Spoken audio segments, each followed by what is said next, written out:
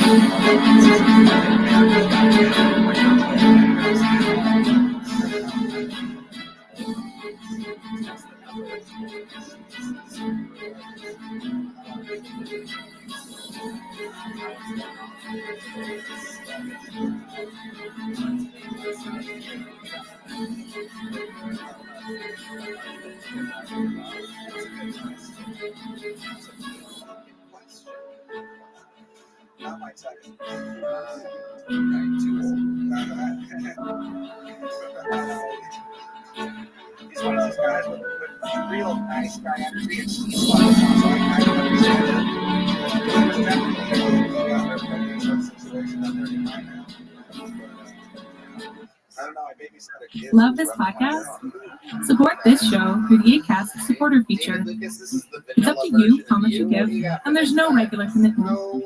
Just click the link in the show description to support now. I want to know what's that white shit on your shoes, bro. You been battering chicken or what? That was this fucking dust from the goddamn kids today. We did a fucking experiment with fucking mud. That is not fun. But when it dried it, that's motherfucking the same as how it goes.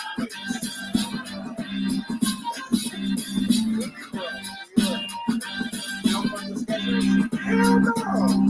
I've never met a black guy who does. I love the kids that David Lucas just got. The nicest thing I heard of a black guy say about schedule was that they did. What do you feel about life? Like, when's the last time you got put together with them? It's been a while, man. Hello and welcome to episode 19 of Shifting Paradigm. While this intro was playing, no one else can see but me, but my guest was dancing and jamming to the music. We're going to bring him in rather shortly. I am Christina Gomez, your hostess for this next hour of adventure and UFO shenanigans where we look and think outside the proverbial box, jump down rabbit holes, and where the red pill is actually a red. I would love to say hi to everyone in the live chat. Spaghetti Lee, Paul, Alien Girl, Zofa, how are all of you guys doing? Today I am so pumped to introduce my guest, my good friend and teammate from the Daybreed, Chris Plain. Chris is a fantasy and science fiction novelist, a stand-up comedian, and currently works as the head science writer at the Daybreed. Across his 30-year writing career, Chris has written hundreds of comedy sketches. Matthew, thank you for getting tonight's show started. You showed everybody how it's done. Matthew B. Maloney, everybody. All right, back to the bucket we go. Anything can happen here. Hell yeah. Good looking crowd we have here tonight. Your next comedian goes by the name of Justin Sorry about O'Donnell, that. ladies and So, gentlemen. Here we go. let me introduce you, Justin our special guest. O'Donnell. Here he comes. How are you doing, It's Chris? all happening. Christina, how are you? Great to be here. Super excited to be here. Before we start, I just want to do something for my mother. Real quick. Carol, and this is for you. There you go. So that was it. Just for my mom. Some the other day.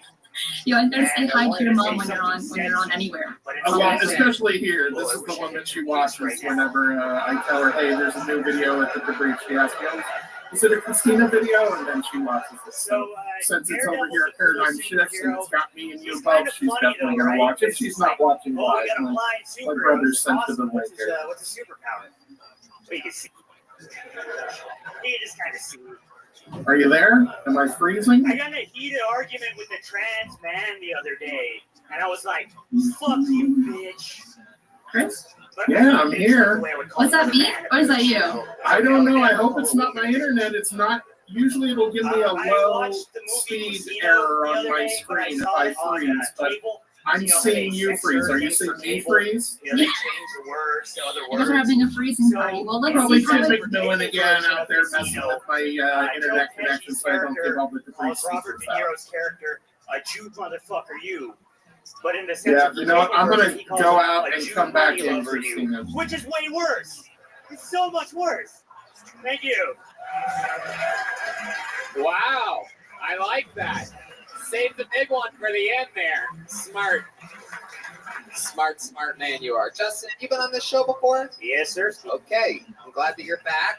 What happened last time you were on? I thought my minute was okay, and my interview was dog dick. Why do you think your interview was dog dick last time? First of all, can I tell you that I like that you have the mic stand taller than you right now? I was watching you hold it to your set. You look like Mexican Okay, Gandalf I or unplugged something. my Ethernet cable, so we're just gonna. He's a little guy, right? Wi-Fi and synchronization there. That's There we how it go. works. Yeah, I You backed said out you of had the a connection threesome. I came bet all the the way two back girls you were in. with say So you it had says my two Wi-Fi is good right now. This guy. Oh my gosh, I mean, you're always going to have some kind of technical difficulties with any podcast you'll ever see or hear. So I remember, before we even get into the questions, I remember as soon as I entered the debrief, we had Chris, Chrissy, and Christina. And I remember you saying, if your name's in with the C, you better just get out of here. Get out of here. And I think there was another like Chrissy female right at the beginning too that came and went. But yes, I think at one point there was 4 of us. So yes. So they're my two friends. They're strippers, and they I came can't over hear you to my anymore. apartment. They were. Is that why you always hold on to Gabby, are you there? Yeah. Oh, Reminds me of that time. coming back out. So your two stripper friends are I on the can. wet floor. Explain how they get there.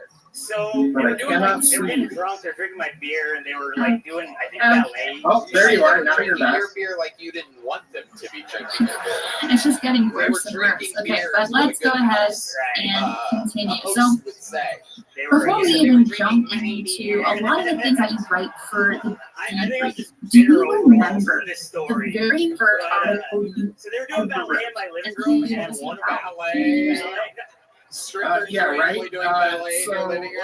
well, the first article I wrote for the debris Your was in jacket December tells me of that there last was year. coke involved. So MJ reached out to me Absolutely. There you and go. That's gave me an one for assignment. me. It Cross was that off your Kill Tony bingo Purdue card. University was researching a new fabric called MXine fabric.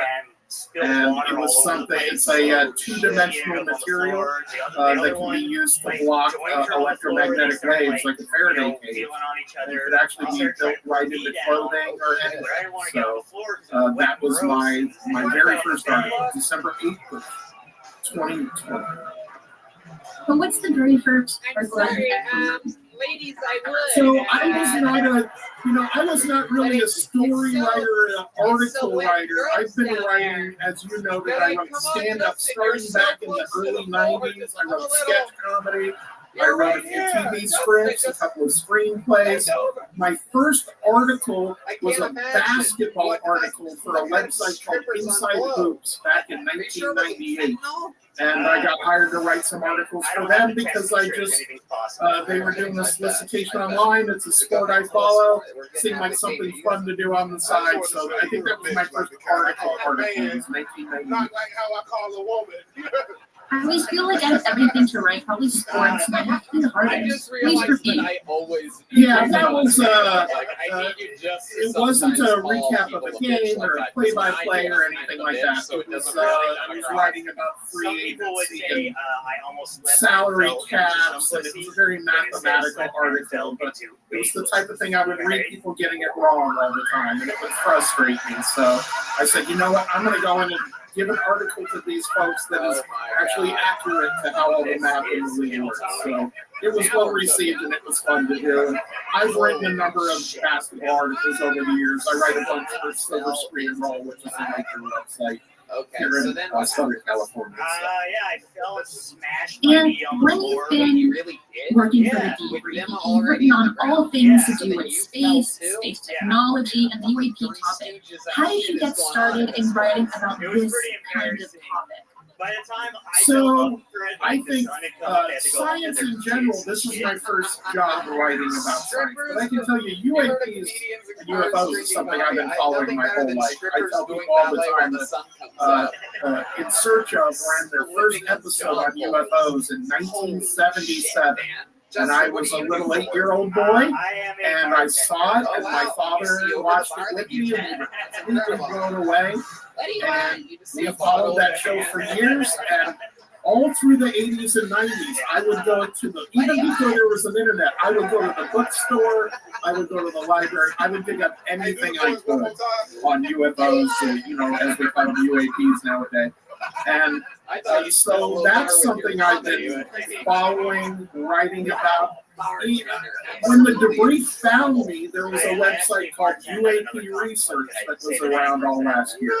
And it went out of business when the founder got another job and closed it down. But he had reached out to me because I had blogged about it on my author site, fiction.com, where I promote my books and other writing. And I just thought, so much has happened since 2017, 2018, 2019. I mean, the last couple of years, Christine, as you know, are like nothing in the history of the topic. So for my own fun and for my book fans who were emailing me saying, hey, you know about this stuff, what's going on with all these UFOs and videos? I wrote a big, 10,000 word, 4-part blog entry on my own website about UFOs. That led me to UAP Research. I wrote a bunch of articles for them. And because of that, I got reached out to by MJ Benias at the Debrief. And next thing I know, I was writing science articles over here, and he even told me at the time, I don't really need people to write about UAP. We have that pretty covered. But we can use someone to write about science, and that's what I was more interested in writing about. So I do cover UFOs for sure, and I've had a few doozies in the last few months of exciting articles. But yeah, writing about science was the main attraction to the book. Hello, hi. Yeah, it's an unusual sound. Hi, my name's Crumb. Crumb is actually my last Christina, name. you're cutting in and out there. Are you there again? Yeah, I'm trying to cut down the programs I'm having on my laptop. Hopefully that'll stop. Yeah, my clock is running clean and my own face is not jumping around, so I feel like my connection's okay. Yeah, I think it's my side. And you mentioned the TV show's called UFO. Is that what you said?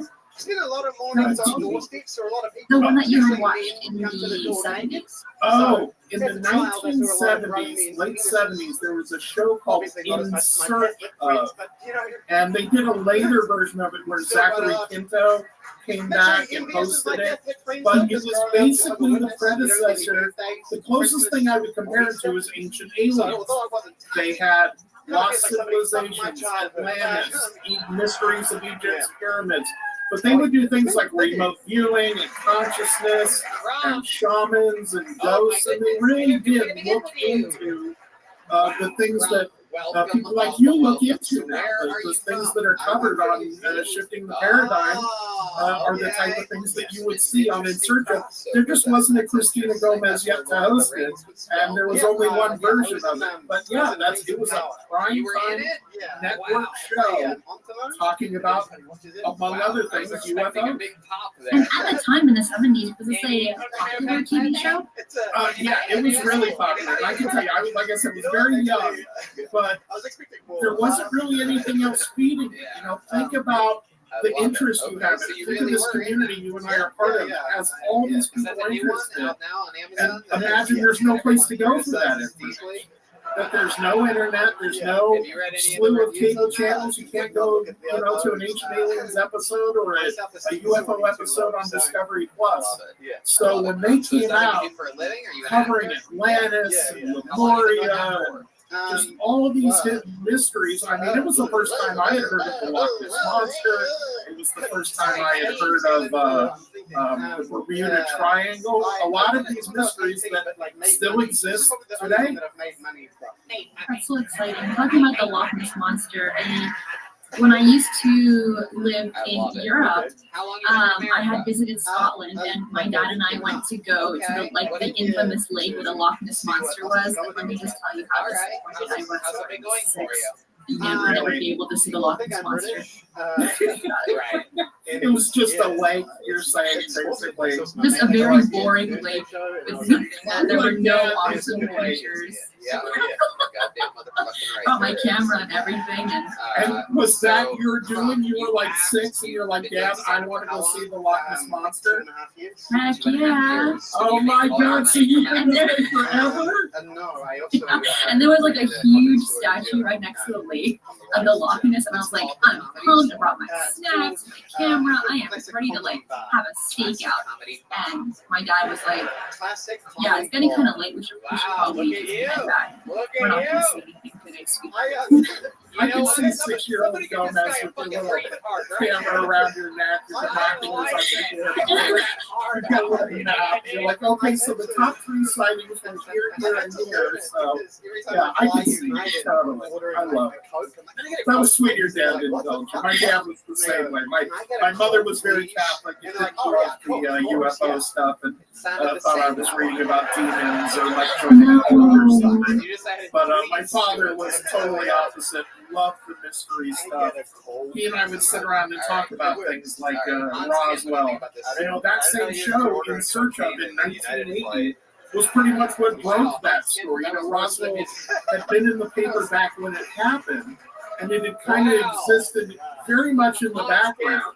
And then researcher Stanton Friedman was able to interview Jesse Marcel, the first officer on the scene at Max Brazel's ranch in Corona, and that was this first, sometimes you see these famous clips of Jesse Marcel saying, we don't know what it was, and they sure know it wasn't a regular balloon, and this was the first guy on the scene. That was from that show. And my father and I would show it in, and we would discuss it. Somehow in that living room, we were going to figure out if aliens were real or not. Right there. I definitely feel when it comes to parents, they're some of the best foundations we have when we're children with our interests, our likes and our dislikes. And I think it's amazing that you as a child and even other children are able to openly talk about these kinds of topics and have support on being able to talk about them and be like, you know what, I like that point, but I might disagree with this, and this. And I think without parents, we wouldn't have these kinds of interests. Absolutely. Like I said, it was a mixed bag. Because as far as my mother was concerned, she would prefer that I didn't ever talk about UFOs or Atlantis or all of that stuff. Because she was raised very strict Catholic, and in her upbringing, that was not something that she was excited about. But she didn't stop me from doing it by any means. And she would still take me to the bookstore, and I would go over to the occult section, where they kept the UFO stuff.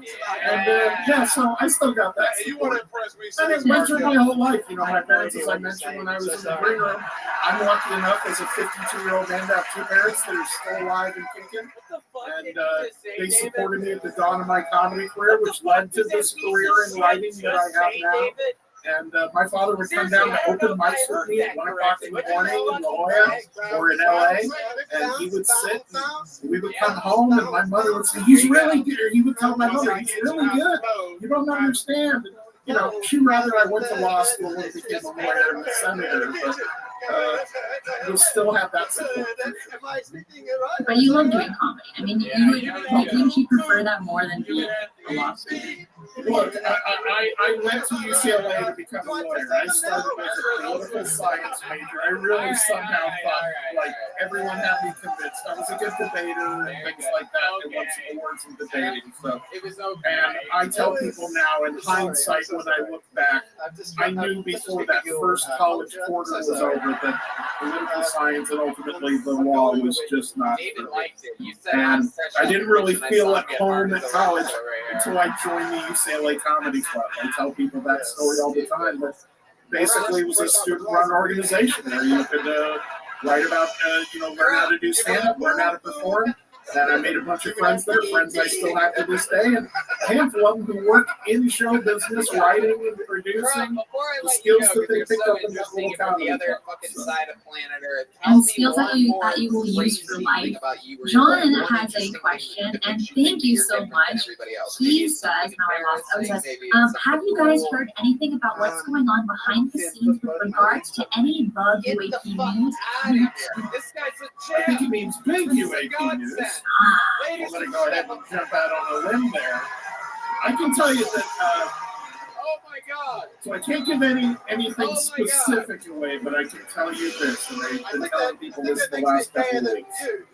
The most exciting thing about working at the debrief is hearing behind the scenes what those three partners are working on. When MJ, Benias, Micah Hanks, and Tim McMillan are working on these sort of stories, I mean, sometimes it's just, they'll send it to me and say, hey, we had given an editorial look over, and all of a sudden I'm reading an exclusive interview with Wyatt Graves at 2 o'clock in the morning. So I can tell you that stuff is being worked on. I do think there is big news, and I do think there's exciting things. Christina, you know we have some events planned later in the year at the debrief here. And one coming up just on Sunday. Yeah, that Sunday will be at the UFO Congress. And although our talk at the UFO Congress is titled A Year in Review, I'm also referring to it as what's next, because I think that's what people want to hear. So yes, we will definitely review what's happened over this last year when appropriate. But yes, the answer to that question is things are happening. More is in motion now than has been in motion at any time. Just because that report came out in June doesn't mean we've hit a brick wall. If anything, stuff's happening. Oh, and Lou Elizondo said the exact same thing when I had him on last week. So we can expect some interesting things that all of us might be rather shocked hair from being Lou. If I would just narrow that down and put on the baseball cap, I would have like an Elsa. Maybe I'll be Lou for Halloween. I support it. And talking about a year in review, you've written a ton of articles that can definitely be used for the meeting that we're having on Sunday. And in one article titled, NASA just released one of the most detailed high-def videos on Mars and you need to see it. And it states that the Curiosity rover released high-definition pictures of Mars, and that was released to the public in August by NASA. However, this rover landed in a crater in 2012. So my question is, why does it take so long to get this specific panoramic photo that we just got in August? And what about the Perseverance rover that was just recently launched and that landed on Mars? Why do you think the Perseverance rover has been so quiet? So they announced today that the Perseverance rover had gathered one of its first samples. And one of the big missions, and keeping in mind that this has not been funded or perfectly planned yet, but one of the things the Perseverance rover are doing is taking samples of material that looks really interesting. And they'll say, okay, this rock, and by interesting I mean between you and me, I think we all know they're searching for signs of life there.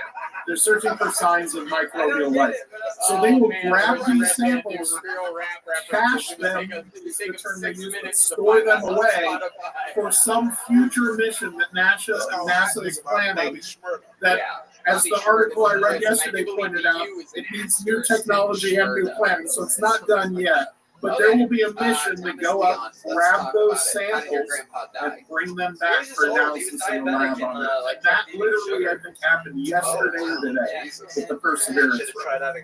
On your first question on the Curiosity rover, and it took so long to put that photo together, that's an excellent question. You know, I speak to people at NASA all the time, and it's a question they'll ask. I haven't even thought about it. That rover has been up there doing a lot of stuff. I can tell you that video I pointed out, I put out, and the little article around it. Part of what was going on was they were showing where it was going next, and it had gotten to a nice little rise. It had a great shot of the valley. So I would suspect, without knowing for sure, that part of the motivation was, we just have a really great view here. Let's do a photo. Might as well just take a selfie while you're at it. Right? Yeah, I think it was just one of those, you know, yeah, you're standing at the edge of Grand Canyon, and so, honey, where's my phone? What shocked me about this Curiosity rover was it got into the crater in 2012, and it's only traveled 16 miles in almost 10 years. That's what I found really interesting. Yeah, that's just lazy. That's pretty fucking deep. I mean, 5 more years you're an adult. They're just lazy. Were you in foster you know, care? I'm trying to keep it loose here. So with these sort of missions, you know, obviously, aside from the obvious, no one's directly there controlling it. We send control messages, the radio signals takes, you know, many minutes to get there, and then the operation. When they plan a mission like this, they find an area that they think is the most tantalizing. They land there. I think that one's in Gusev Crater. I'm not sure. I don't remember for sure. But I think it's in Gusev Crater. And it lands there, and it really is just analyzing that little area that it is. You know, it's not designed to traverse miles and miles, but basically to be a little localized lab that has the ability to move around. Programming stuff, it's really awful. I make maybe they can change the name from Curiosity rover to just like Chill rover or something. Yeah, exactly. Didn't go very far. Somewhat interesting. I have the video. Casually observing. Okay. And so I'm getting in front of people. And, I don't see why not. We should write a petition and change it. You're goddamn right. Yeah. It's important to do both, though. It's but important to see where you stand, but it's all good. Yeah, you've also written several articles about Mars, having to do with photos released to the public, missions that have been launched to reach Mars, and potential life that could be on Mars. With everything that you have learned and researched, what are your current thoughts on Mars? Do you believe that there once was or still is life? And do you believe that enough effort in research is being made on the planet Mars? Yes, and yes. So I do think there's a very good chance that microbial life can be found on Mars. I even think there's a chance that back when it was a very wet planet, that things more complex than microbial life, and we may find fossils of aquatic animals or small land animals. I don't think those things are off the table. In 1978, when the I think it's the Viking mission went to Mars, they believe the scientists that worked on that mission, some of which are still alive today, believe they found life then. They scooped up some material, put it in a little oven on the rover, cooked it up, analyzed the gas, and said, yes, these are signs of life. Now, since then, there wasn't enough independent confirmation, and it was one simple test.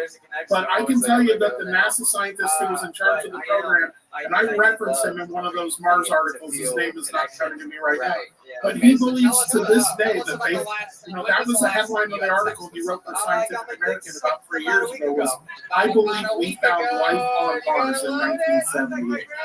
And everything I have read has compelled me to feel that he's probably right. And all of these missions since, when you look at the rovers that Spirit and Opportunity, when they went up, they pretty much proved that went past the Mars Reconnaissance Orbiter. They have pretty much proved full-size lakes, maybe even small oceans. And now these newest rovers are getting down to that nitty-gritty. I would not be the least bit surprised. As a matter of fact, I would go so far as to say I would be surprised if we don't. That would surprise.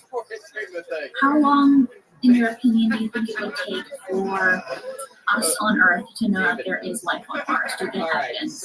So I think the good news is it's going to happen soon. I think the bad news is that soon from the scientific term. So I think 9 or 10 years from now is when they're planning on sending. That's the rough range NASA's using for the sample return, Mars sample return mission I was talking about, where they would go up, grab the samples that have been stored in Perseverance, and bring them back to a lab on Earth for more detailed studies. I don't think any of the rovers we have there now, or any of the planned missions coming up, will be quite sophisticated enough to 100% confirm that. And I think that's why there is this focus on bringing that back here, where we can really analyze it in a laboratory setting and run hundreds of different tests. Because if we come, as I pointed out, in 1978, he said, okay, we found life, and people said, rightfully so, we probably need a little stronger confirmation. So I think that's where we are, Christine. I think 9, 10 years from now, I think we will have that answer. And based on the pace of the UAPTF and a lot of things that are happening with the Galileo project and NASA, we might find something interesting about life not on Earth before. What do you think the chances are of finding marine life on Europa and Ganymede? Very high. I hear that a lot. Those were targets. You're talking about the moons of Jupiter and moons of Saturn that are icy moons. And yes, there's a lot of feeling. And this is something I tell people all the time. I say, 20 years ago, NASA didn't have astrobiologists. They did not have astrobiologists. They didn't even have a planetary protection officer, which they have now, which is essentially the person's job to make sure our missions going to other places don't pollute it with our microbes, as well as we don't bring back a killer virus or bacteria that wipes out a chunk of all of our planet.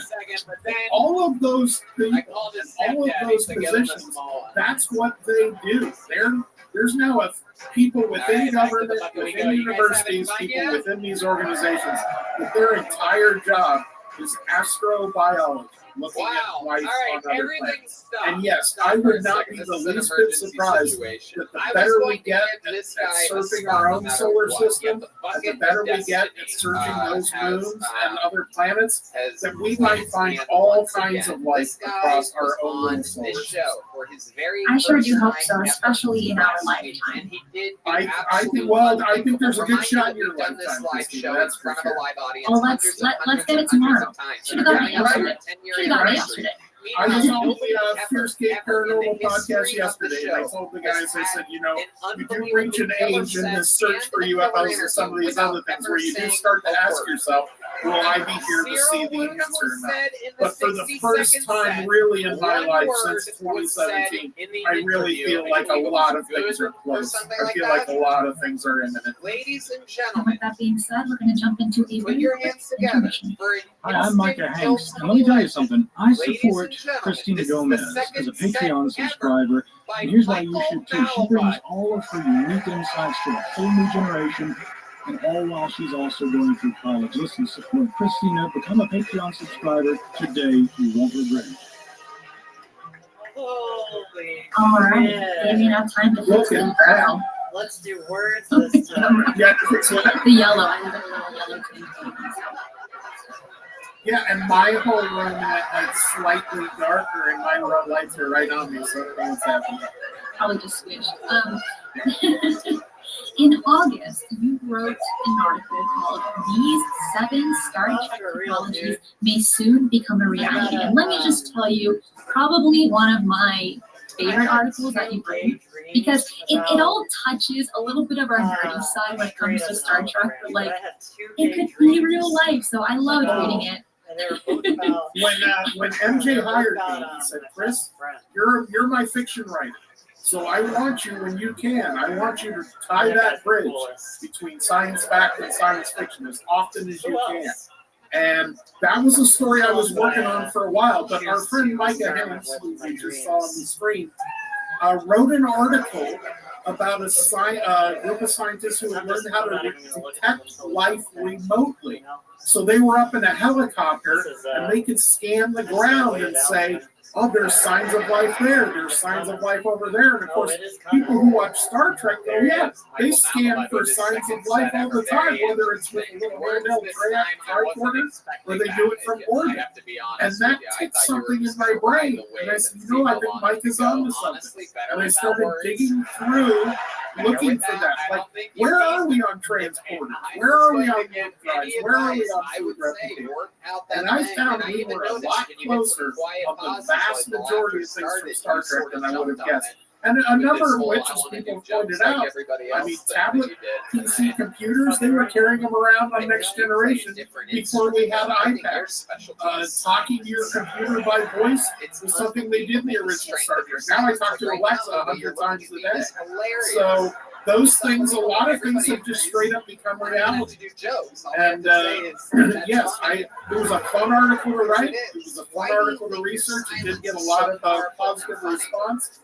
And I can tell you there are some sequels coming with Star Wars and Stargate and some other sci-fi shows that, once again, shockingly, movies and shows predicted the future. Where are you from? And out of the 7 pieces of technology that you talked about in that specific article, which one are you looking forward to the most?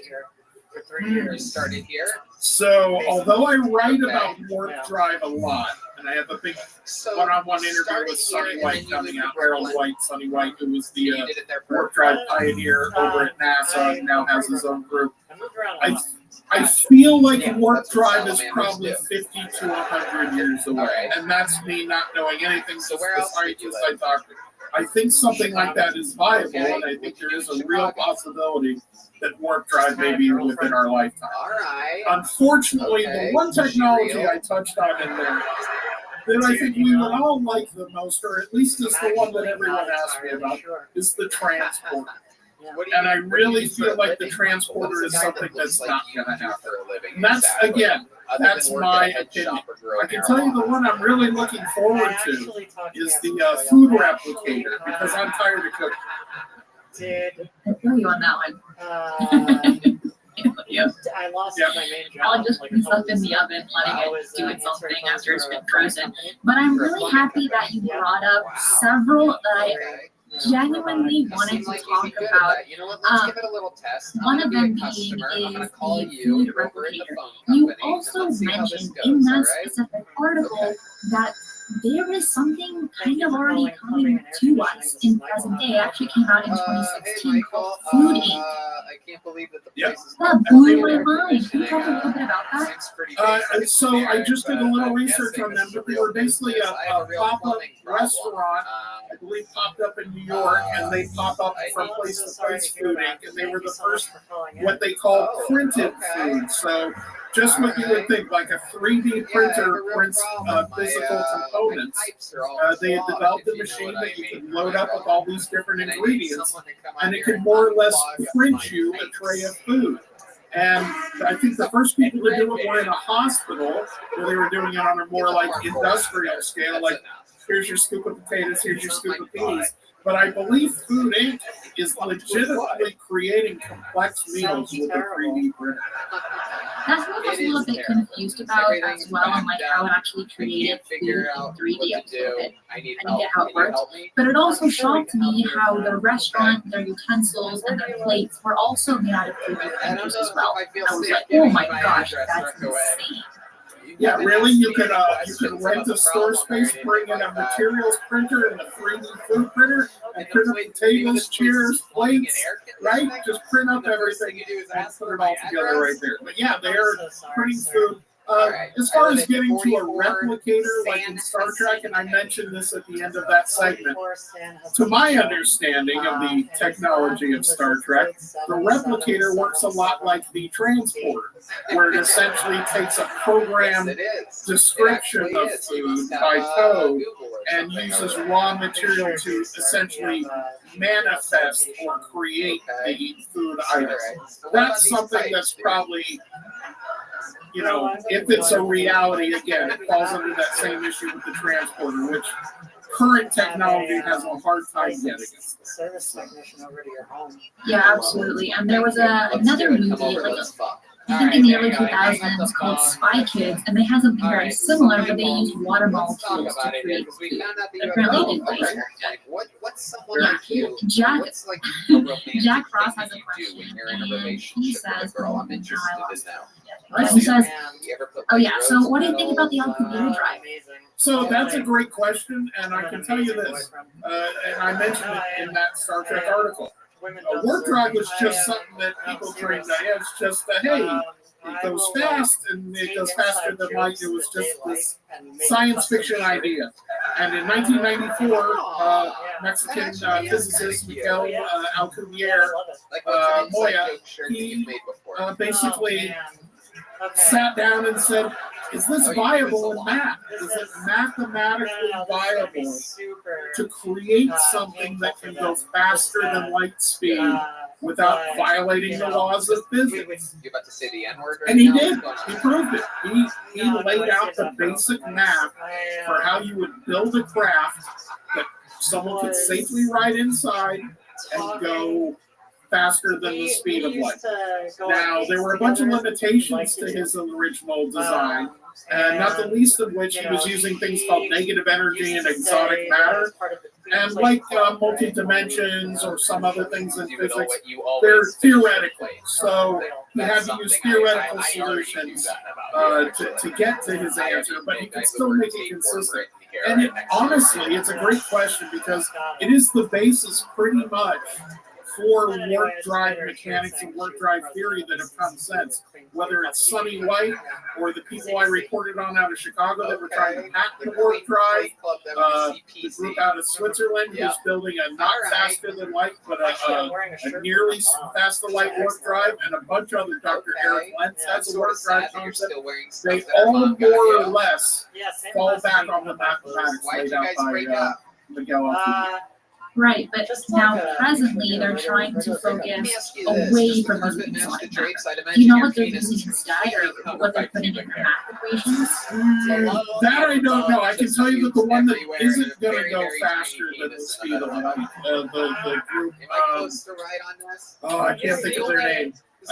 They are not using exotic matter, but at the same point, they're not proposing they can exceed light speed.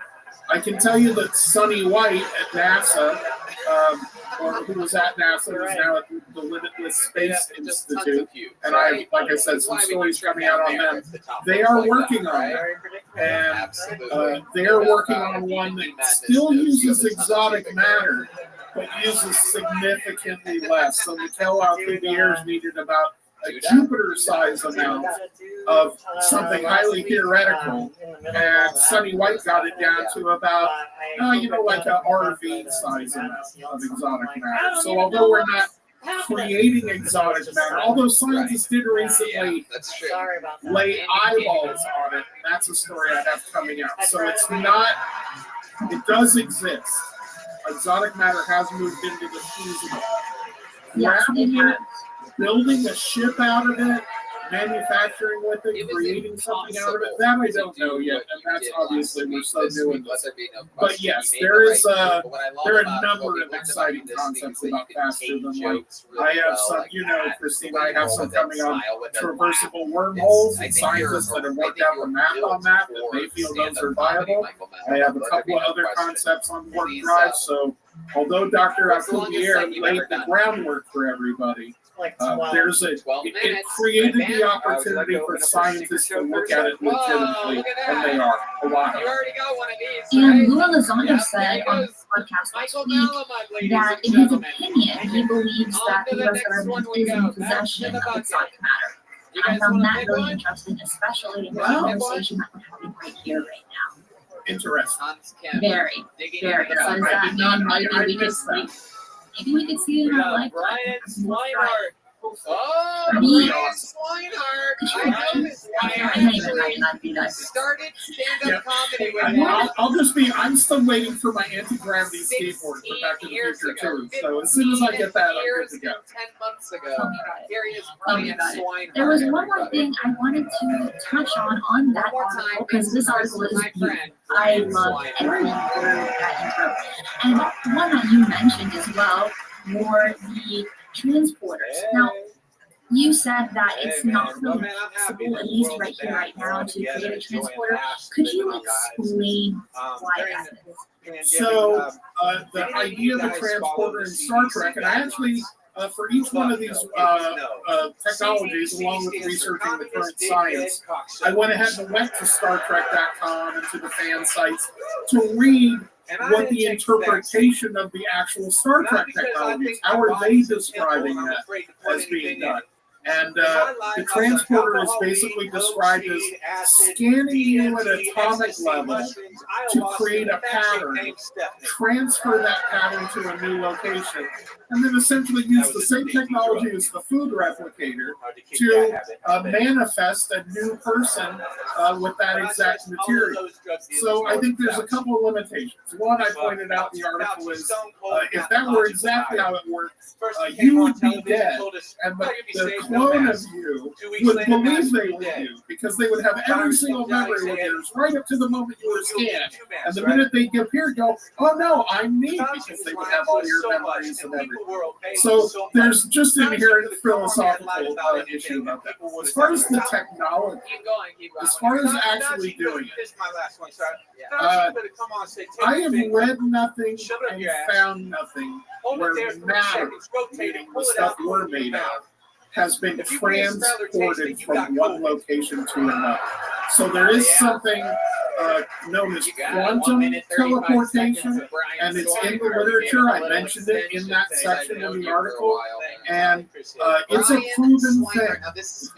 Transfer of information at the quantum level, what Einstein called spooky action at a distance, or what we call quantum entanglement, is basically this idea that subatomic particles that are entangled with each other can be separated by a great distance, and whatever effect, primarily the spin, but whatever effect you make on one is identical to the other. So it is reflected in the other. So there's this instantaneous faster than light change. So the idea of quantum teleportation of information is not only theoretical, it's proven. It's something they are able to do in lab. All right. Teleportation of matter is still something that exists in science fiction. So, and I have yet to see any science working specifically towards something like a trance. I like that for you, Brian. And while we're still talking about Star Trek, but away from the article that you wrote, have you watched the recent Star Trek Discovery and Star Trek Picard?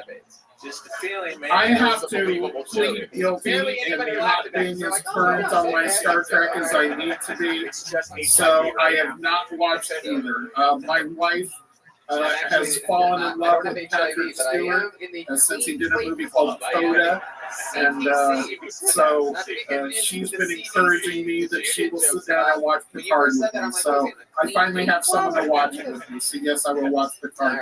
Discovery, I saw when it first premiered. I saw about 3 episodes, and then I started some work in a new company that moved my schedule all around. And it was just suddenly not an option for me. So I just fell out of the new Star Trek series. But you can ask me anything about Next Generation. For a while, I was working a lot as a stand-in. Well, when you get a chance, I recommend watching Discovery. The first several seasons are pretty darn good. And I know that Picard's going to have their second season rather soon. That leads to my next question. Have you seen The Expanse? It's a rather new. Have you been talking to MJ? So I had this conversation with our boss, MJ Denias, this morning. And This morning. yeah, literally this morning because we were talking about this. This article, this Star Trek 7 Technologies, has shown up in a lot of different places. It's the article of all the UFO stuff we do, of all the things I've done. It's the one I've been asked the most about. It's the most exciting because it's something we see. So he and I started talking about these follow-ups that we can do, these other science fiction theories, maybe even technologies of James Cameron from the Alien movies or Avatar movies. There's so much wealth in science fiction. And he said, well, I want to do something on the Expanse because that's just about the best show on television. So I have yet to watch it. I've been told by everyone I would love it. I have a creative issue. I'm in the middle of writing a science fiction novel. So when I'm writing in a field, I don't really watch entertainment that field because I try not to be influenced. So although I read the first 4 Game of Thrones books, when my first fantasy novel came out in 2015, I haven't watched Game of Thrones. I haven't been able to watch the TV series or read the last couple of books because I just don't want that influence in my fiction. I want my stuff to be as fresh and as original as possible. So The Expanse, MJ's going to do some things on the technology in The Expanse though for the debut. So and he's an awesome writer, so I would look for that. Well, you have to watch The Expanse. I hopefully season 6 will be coming out in December. We're still not too sure, but it's such a great TV show. And I was pretty hesitant when I heard about it. Everyone's like, yeah, you should watch it. You're going to love it. And I'm thinking, I can't be that good. I binge watched all 5 seasons. Did you really? I was like, this is actually really good. And MJ this close to making it like a job requirement for me. So something tells me I'll be watching it soon. Oh, you really will like it. Oh, disgusting. I know. Novel that you had just mentioned. How long does it usually take you to write a novel? And what are some of the biggest challenges you have with writing a novel? So wait, on a boat, next to a boat, what's going on? I've written 3. I have my 4th one coming out. I have a manuscript done for a 5th novel. So they've all been different. The first novel I started writing in 2010, and I didn't put it out until 2015. So it was literally a 5-year process. It literally took me 3 years to get what I would call a first draft manuscript. Then another year of editing myself over and over, rereading the same book over and over till it sounds right in my head, which is what I do with articles. I'm very proud of my degree stories. When you read them, that's something that I've reread 100 times to get it right. And so that's what happened with that first book. And then all of 2015, the book came out at the end of that year. I spent the entire year working with an editor, professional editor, to get it right. So that one took that long. Book 2 in that fantasy series, I wrote the first draft manuscript in 59 days. I don't know if you know this, David Lucas. So something that had taken 4 years in the first book took 59 days in the second. Now they're not all going to be that fast, but yes, there's definitely. It really comes down to time and rhythm and how much coffee. Noodles and vanilla ice cream. If we wrestle, I'd beat the Coffee shit for out of you. you. What's your favorite food that you have to have when you're writing? A state qualifier, Fuels you. Georgia, and I go, yeah, but Georgia. And So my Ohio wife has are this levels stuff. He's like, It's called, motherfucker, I we have call it turbo 100-pound tea. weight advantage Now it on doesn't you. have And then Joe caffeine in Rogan, it. I was Because fine. Everything caffeine was fine. makes And then me Joe insane Rogan that goes, I can't sleep for 3 you're days. fucking crazy. But David this Lucas stuff, smashed me I in can drink a wrestling. glass of this in the morning, and I get that like fresh, clear energy, and it can go for 12 hours. I can ride all day. Now the next day, I'm a total effort. But that day, so on long-form writing days, like if I'm writing a big feature and a big feature in the brief about a guy who's developing an anti-gravity ship in shop in New Jersey, and that feature took weeks of work, and days of interactions and interviews, and then the actual day to write the story was about 10, 12 hours of work. So that Turbo T, whatever it is, I'll take a picture of it and I'll tweet it out. So if any of your followers are like, what is this Turbo T? We read about it. Like I said, she's a health maniac. My wife's a runner and a yoga enthusiast, super into nutrition, and I read about this, and to this day, she says, Chris, it's your greatest find, the Turbo T. Dumplings from I have so many questions on it. I'm not going to get into it. Just send me a picture. I will research it. Essence has a question, and it says, will the James Webb Space Telescope be able to look at exoplanets and find life, looking for biosignature and technosignatures? And what will the scientific community reaction look like if an exoplanet has possible life? The people that do this for a living at NASA and various universities, people I've spoken to in international organizations that have time booked on the James Webb Telescope, I can't remember, and maybe it's because I'm reporting on it now, but maybe I can't remember in my lifetime this much anticipation for a scientific instrument. Tell me about it. Oh, let me tell you. We were talking earlier about a sample return from Mars, finding life on Mars maybe in 10 years.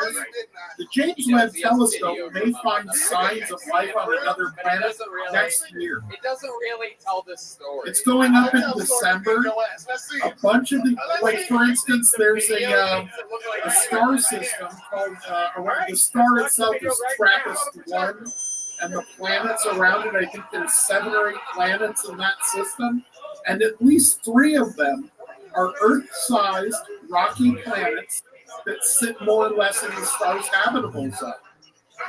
There's an entire team who has booked time on James Webb just to look at those planets. As a matter of fact, I spoke to 4 different groups, including a group from France, a group from Canada, and 2 American groups, all with time booked on the James Webb Telescope, all to look at planets in the TRAPPIST-1 system. That's how encouraging that is. And yes, do I think we will find biosignatures in the atmosphere? Yes. Will we debate them? Yes, just like the potential biosignature we found in the atmosphere of Venus. But I think we may find some very robust ones. I think with the range of planets, with the ability, because think about it, imagine the Hubble telescope is a pair of binoculars, right? You're standing on the mountain and you're looking for, say you're looking for a buffalo in the distance, right? Or what, I don't know, I watched a Western last night. So you're standing on a mountain, you got your binoculars, you're looking for buffalo. And you say, I see a bunch of little dots there, they might be buffalo. And then somebody pulls up with an actual, astronomical telescope that can take you right into the face of that buffalo. That's the difference between Hubble and James Webb.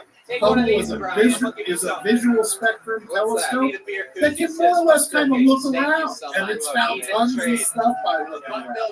James Webb's telescope is an infrared telescope that can look so much closer at such deeper distances with so much more accuracy.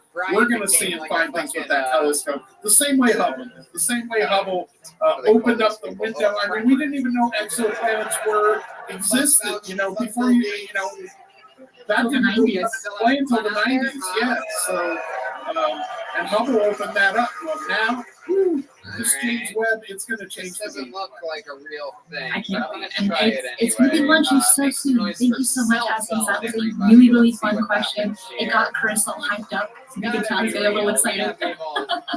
James Webb is a big deal. That's a really exciting, that's as advanced a piece of astronomical equipment as ever been put into space. You can't overstate how valuable that telescope is. Thanks for cell phone, everybody. Oh, I'm excited. Specifically for finding signs of life and possible technology. I'm really Motherfucking kill Tony. Thank you. Imagine we look through that telescope, Christina. We spot a planet's atmosphere. and there's enough gases in that atmosphere, oxygen, methane, enough signatures that we say the only thing we can think of that would do that is life. And we say to ourselves, we found a planet that we don't know how complex the life is, but there's life there. Imagine what that does. Imagine what that does to this field. Every deep space mission we've ever talked about gets scrapped, and the whole budget gets poured into a probe to go there. That's my opinion. I don't know if it'll happen, but I think that changes everything. It does. And, we've had the pleasure in talking to Jacob Mishra, who's also excited for the telescope, and who's also an astrobiologist. Because you've spoken to him several times through email, right? You've written several articles. And could you just kind of talk about what those articles were kind of covering over when it comes to astrobiology, Jacob Mishra, and possibly incorporating it with HHI? He has a group called the Blue Marble Institute, Dr. Mishra, and basically that's what they do. They're at the cutting edge of looking for signs of technology, exobiology, as well as technosignatures.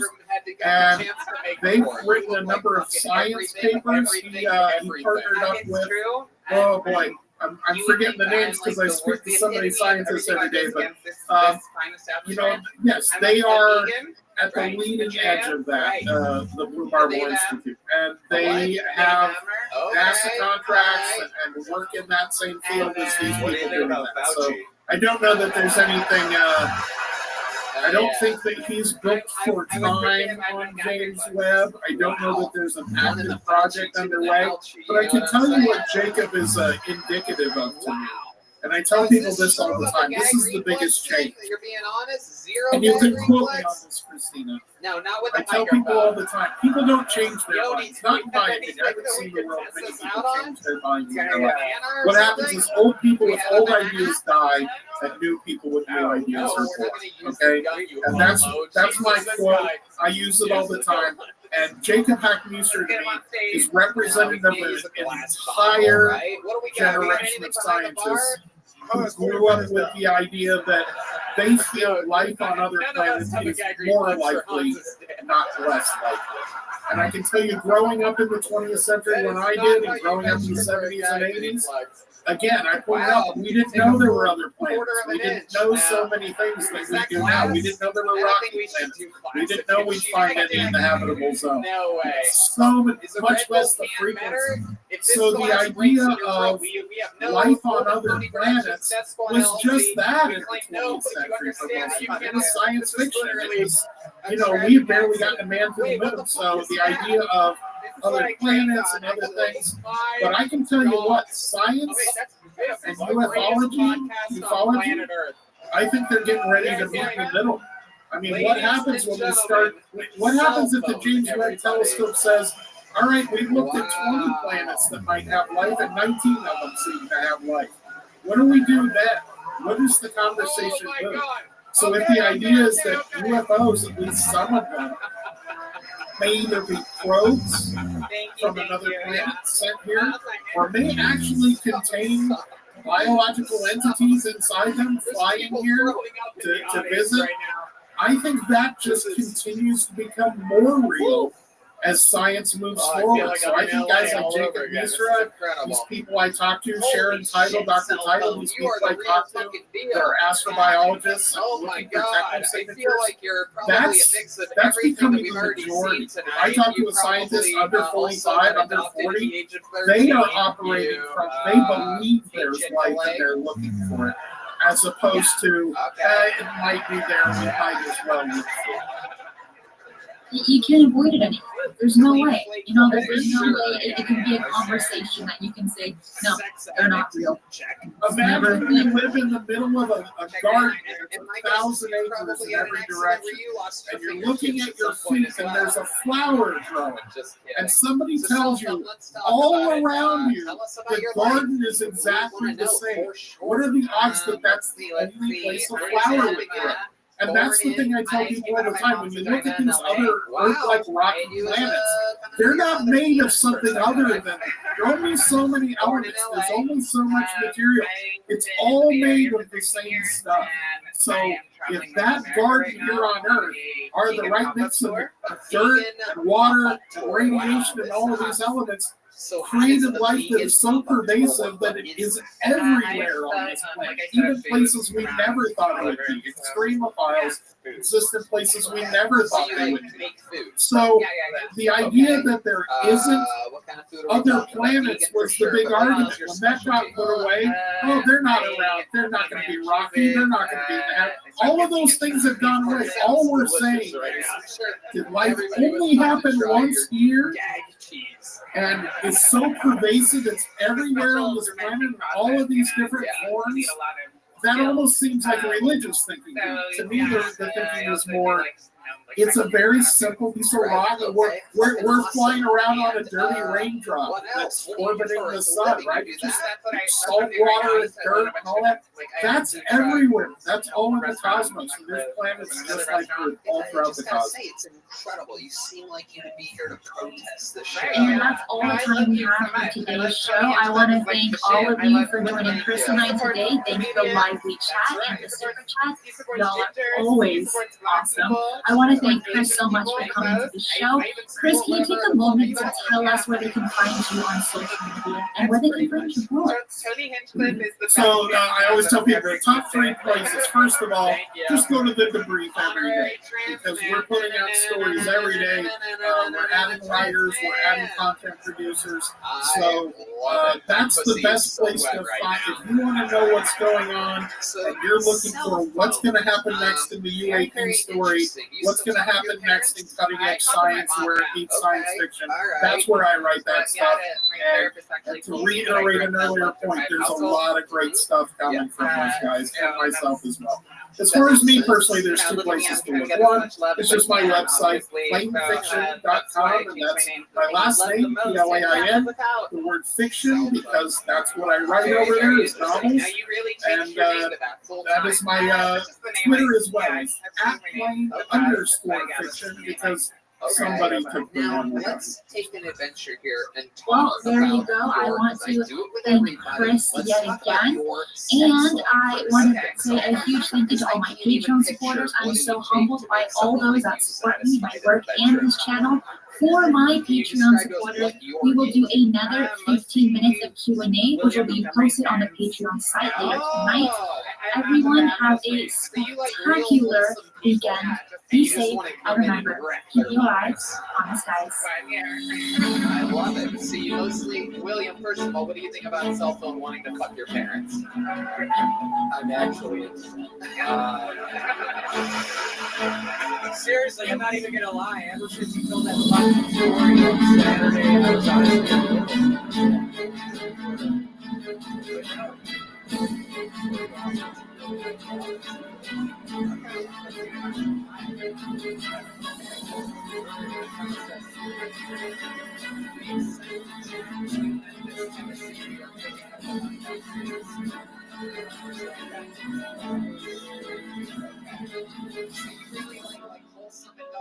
I can sort of see how that makes sense. I like how, you know, like they said, remember, but I guess it would be like family involved. Yeah, and describe this for that. I think we texted last week or something exactly. And you know, obviously I'm not but it's feminine men. Now, people with whatever, anything, yeah. Okay. This podcast is sponsored by Date My Age. Dating after 40? Let's just say it's different than it was when I was younger. What is it they say? Men are like parking spaces. All the good ones are taken. Does it feel like your dating pool gets smaller as you get older? That's why there's Date My Age, an online dating platform that offers an unmatched global reach. With users in over 40 countries, we're helping singles connect all over the world. I went from feeling like I had no options to having so much to choose from. Date My Age connects users based on mutual interests and similarities, not only their location. When I saw all my matches, it seemed impossible that I wouldn't find the one. Ready to connect with singles across the globe? Get 60% off when you join at datemyage.com today. That's datemyage.com to connect with thousands of singles worldwide. datemyage.com. Offer valid on standard browsers, US only. Love this podcast? Support this show through the Acast supporter feature. It's up to you how much you give, and there's no regular commitment. Just click the link in the show description to support now. Roller skating at the skate park. Yeah, usually like that.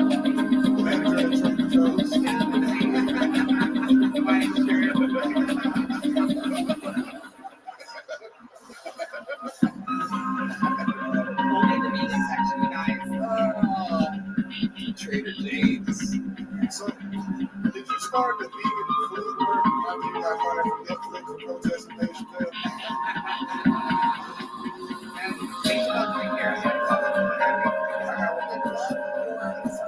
Attitude, I don't understand. I guess what I really want to talk about is like that, is that why do you think it is that so many people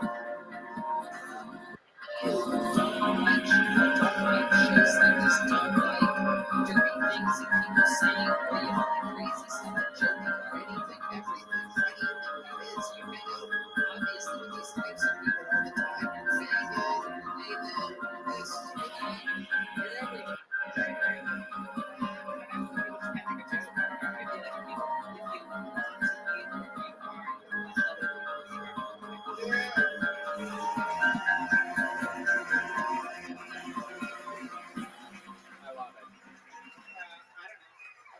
Hello and welcome to another episode of Mysteries Within History, where I'll take you on a wild ride into the unknown, the strange, and the mysterious. Like you, I have questions, and like you, I want answers. Today, we will be talking about when allegedly UFOs went rogue and started attacking townsmen in Claras, Brazil. But before we even get started into this seriously fascinating story, I don't know why it's more popular because your jaw is going to drop. But before we even start, let's bring in my special co-host, Jimmy Church. How are you doing, Jimmy? Yeah, David Lucas. How are you doing? And I also. How is everybody? Yeah, how's everyone doing in the live? I'm going to say hi to all my moderators, everyone that's just making it all lively up in there. How's everyone doing? Try to pick a girl. It's a guy, pick another one. You know, welcome everybody. Thank you for the invite. This is a fascinating case. We'll get into that in a second. Right before the show, he's already out of breath. 90 seconds. And Christina's just putting the pressure on me. Yeah. And I'm trying to figure out how to do the chat. How do I log in? She says you can't. I'm beginning to tell you, got to go to YouTube. You got to log in. Oh yeah, we know Sandra. Oh wait. She goes, we got 30 seconds. I'm like, dude, no chat today. But so that's what we're right, Central. Here she comes, everybody. It's been on the show before. Very funny. You're stressing me out, man. But it's all good. Let me ask you this, Christine, and welcome to everybody. We skipped a week. Yeah, we did. It's been crazy for everyone. Yeah, it's been really crazy. Crazy for you, crazy for myself, and a lot of things going on. If we catch up to any of that at the end of the show today, we can chat about all the other stuff that's going on. But I want to start here. How did you find this case? But I'm thirsty though. Just got lucky. I just stumbled upon it and I just vaguely read it. I'm thinking this is going to be the next episode, and I just dove into it, reading books, watching the documentary to get my hands on, reading witness accounts, and of course jumping on over to the Black Vault to read what John Greenwald had on it as well. So the link is below for those that do want to read the documents that he has. Yeah, and that's fantastic because I agree with you. This is a case that deserves a lot more attention it goes back to 1977. But I have been looking into this case now for probably the better part of you said your boyfriend did comedy. We had him on. He had a great set. You did the Thursday show. You did the Thursday and show. I remember when I first started to do the deep dive, I thought, holy crap, everybody was in on this case. Everything. You've got, the village, the local government, the military, the Air Force, researchers converging on the town. You've got deaths. People were killed, injured. You've got laser guns. Everything. You've got flying Winnebagos, and orbs and things in the water. And this went on for quite a while with all kinds of witnesses and victims and families. Goddamn right. That's what I wild and crazy documented case. It's fantastic. It is, and if for those that have a favorite alien movie, this story is gonna blow it out of the water because it's true. Allegedly it's true, and it really did happen for about 6,000 townsmen in the town of Flores. Yeah. So you have many witnesses. There are, before we jump into the details of the case, what I remember doing is, now we're going back 30 years. I've researched this case a lot over the years, and I hear references to it. Of course, James Fox is down there right now. So you did some of his he's doing jokes? his new documentary in Brazil. And there are similarities in that case that is the subject of his new documentary.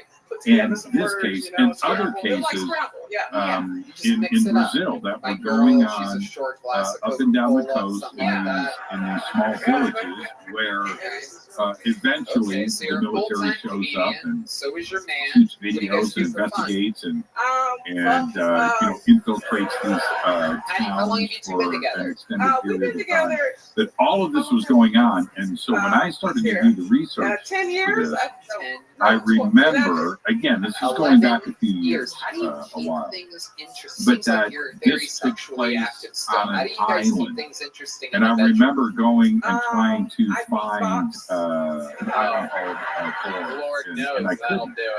But where the town is, there are islands around it, which obviously there's fishing villages. Can you really beatbox a little bit? Can you beatbox for us right now? I lived down in Central America for a while.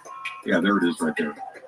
And you have these islands that are off the coast in South America, in the Caribbean, and Central America.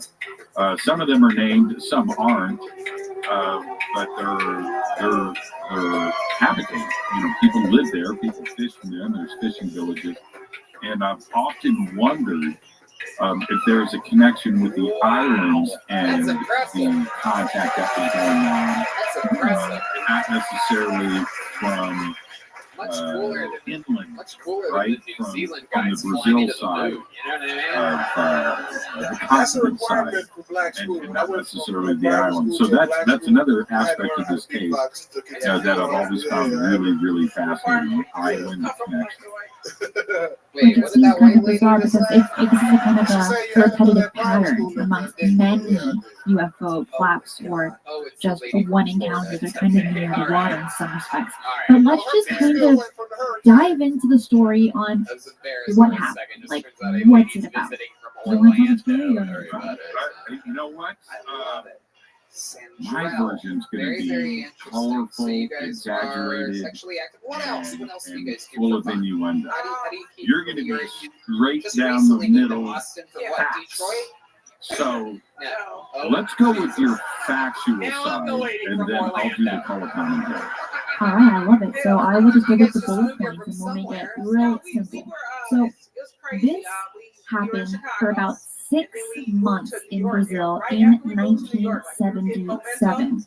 And I have not heard another story that lasts that long. UFO sightings being seen every single night. It wasn't just like sparse here and there. It was consistent. And many witnesses said it happened about every night between 7 and 8 p.m. for 6 months, give or take. And what happened was these people that were just casually outside or even in their home would see incredibly bright lights that would penetrate through their roof, through their windows, through the walls, and it would practically burn their skin. But more than just burn it, it would add these kinds of puncture wounds in the skin. For females, mainly, it was in the chest area, and for males, it was near the neck and jugular area. Of course, there were also places such as the thigh and the lower part of the leg, but for the majority of the people that were interviewed, which is about 3,000 give or take, and that was just by the military that interviewed about 3,000 people. We don't actually know about how many people were interviewed by journalists and by other people, but overall, from the data that was collected, the neck and the chest area were the most prevalent. And it wasn't just one puncture wound, it could have been easily 2 or 3, along with burns that were somehow connected to radiation. Now, also with this, these people that were seeing these lights in the sky, it wasn't just one color. They were seeing yellow lights, green, and red. Some people believed that these lights were kind of like they were signaling either to the people on the ground or amongst the other ships that were in the same. This podcast is sponsored by Date My Age. Dating after 40? Let's just say it's different than it was when I was younger. What is it they say? Men are like parking spaces. All the good ones are taken. Does it feel like your dating pool gets smaller as you get older? That's why there's Date My Age, an online dating platform that offers an unmatched global reach. With users in over 40 countries, we're helping singles connect all over the world. I went from feeling like I had no options to having so much to choose from. Date My Age connects users based on mutual interests and similarities, not only their location. When I saw all my matches, it seemed impossible that I wouldn't find the one. Ready to connect with singles across the globe? Get 60% off when you join at datemyage.com today. That's datemyage.com to connect with thousands of singles worldwide. datemyage.com. Offer valid on standard browsers, US only. Areas then, but of course that is not fully explained or understood into why these crafts had multiple lights. Let me ask y'all this. All right, Jimmy, I'll leave it to you. Do y'all feel like and in case anybody has noticed, Christina's not with us on Terra Firma. She's orbiting the planet right now, looking down at I don't believe in domestic violence. I do believe in domestic disputes. I feel like you can learn a lot about yourself with domestic There you disputes. Like, go. fellas, you ever try to body What makes slam it your different girl from like American code? sugar. and it didn't go as easy as you thought it would? Lots of real sugar. Okay. Yeah, I can't. American Coke. Just Coke in general. This is like getting kissed by the baby Jesus. So yes. So back to the story, Jimmy. I want to hear your version of it. Let's get serious. This, I found out that I need to like the gain weight. original Like I've been skinny all my sightings life, right? Like kicked some off. of y'all There are was looking at some me and the other stuff microphone with saying the like, "What's local one step in police. the jokes?" It's But me. the first things that kicked off with Because when you're my size and certain clothes, you the can't wear like villagers muscle was shirts, in right? late November You gotta have of 1977. to wear muscle And shirts. they ended up Until I get having, tired of pulling up I the went sleeve back like and it's a took bra strap, some like quick this notes. right here. But listen to this, everybody. The first observations, November 27th, in 1977. Then November 28th, November 29th, November 30th, December 2nd, December 4th. Just like right in a row, rolling over into the new year. The military came in. The military had their own side. All of this continued. The military went back and wrote two versions of a report. One was 200 to 300 pages, and another version of that report was between 600 and 800 pages. Some of this has been available, and I have gone back over the years and read the translations of these reports. Absolutely fascinating. Jacques Vallée goes to Brazil.